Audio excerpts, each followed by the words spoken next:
Is this too big of a thing now for this to be some independent company testing? I think there's two factors that are happening here. The first is that these drones have to identify themselves. The FAA enacted something called remote identification.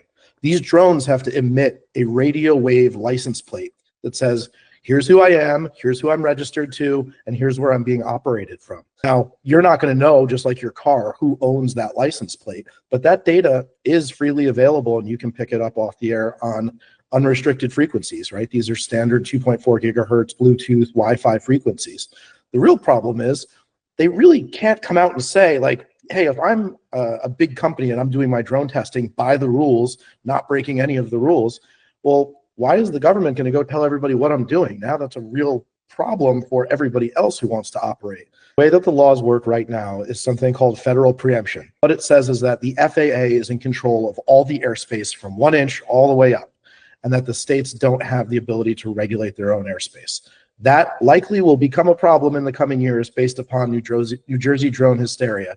But right now, the federal government is in charge of the national airspace, specifically the Federal Aviation Administration. If the states start regulating their own airspace, it's going to become a nightmare. Imagine if Utah one day said, we don't want Southwest airplanes flying over our state because they didn't pay us enough taxes, or we don't like the cut of their jib.